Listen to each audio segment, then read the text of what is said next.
আমার আজকের রান্নাটা হবে আলুর ভর্তা মিক্স করে মাছ রান্না। প্রথমে আমি মাছটা কড়া করে ভাজতেছি। মাছটা যদি কড়া করে ভাজি তাহলে কিন্তু তরকারিটা বেশ ভালো হবে। তো কী মাছ ভাজতেছি আপনারা হয়তো দেখেই বুঝতে পারছেন। তো এখন আমি ফ্রাই প্যানে পেঁয়াজ ভাজা করতেছি। সম্পূর্ণ রান্নাটা যদি বাটা মশলা দিয়ে রান্না করতাম তাহলে বেশ ভালো হতো, সময়ের অভাবে পারলাম না। তো সাথে আমি একটু টমেটো বাটা মিক্স করে দেব। টমেটো বাটা যদি মিক্স করে দিই তাহলে তরকারিটার স্বাদ কিন্তু বেড়ে যাবে। আপনারা প্রথমে শুনে অবাক হয়ে গেলেন যে আলুর ভর্তার সাথে আবার কেউ মাছ রান্না করে নাকি? হ্যাঁ, করে। হয়তো বা আপনারা করেন নাই, আমি করেছি, না দেখলে বুঝবেন কি করে।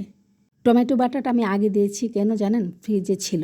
তো ফ্রিজে ছিল যেহেতু পানি ছিল, পানিটা একটু শুকিয়ে আসলে আমি সব মশলা অ্যাড করে দেব। আপনারা যদি কেউ চান এভাবে রান্না করতে তাহলে সাথে আদা বাটা বা রসুন বাটাও দিতে পারেন। আমি আদা বাটা বা রসুন বাটা মাছেতে তেমন একটা খাই না, তার জন্য দিলাম না। চাইলে দিতে পারেন, তরকারির স্বাদ কিন্তু আরও বেড়ে যাবে। আমি স্বাভাবিক যে মশলাগুলো খাই সব মশলা আমি অ্যাড করে দিয়েছি, আপনারা দেখতেই পেয়েছেন। এখন ভালোভাবে আগে কষিয়ে নেব। বড় মাছ বলেন মাংস বলেন, তরকারির সবচেয়ে বেশি মজা কিন্তু মশলা কষানো। ভালোভাবে যদি মশলা কষানো হয় না তাহলে কিন্তু তরকারিটা খুব ভালো হয়। বিশেষ করে তরকারির কালার বলে দেয় যে তরকারিটা কেমন স্বাদ হবে। যারা পাকা রাঁধুনি তারা কিন্তু তরকারি দূর থেকে দেখলেই বলে দিতে পারে যে কালার দেখে তরকারিটা কেমন হবে, তাই না পুরা? ভাইয়ারাও বলতে পারেন, ভাইয়ারাও তো ভালো রাঁধেন। এই দেখেন আমি কিন্তু এখন আলু ভর্তাটা মিক্স করে দিতেছি। আলু ভর্তা কেমন করে করেছি জানেন? মশলা ছাড়া।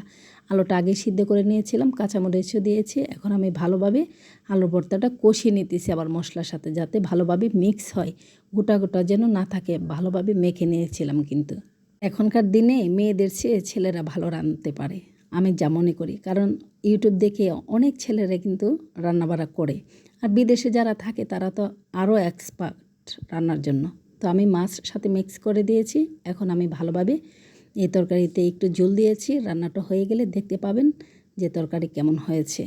বুঝতে হবে লবণ হয়েছে কি না, দূর থেকে বুঝতে পারছেন? না হলেও বলবেন, হলেও বলবেন।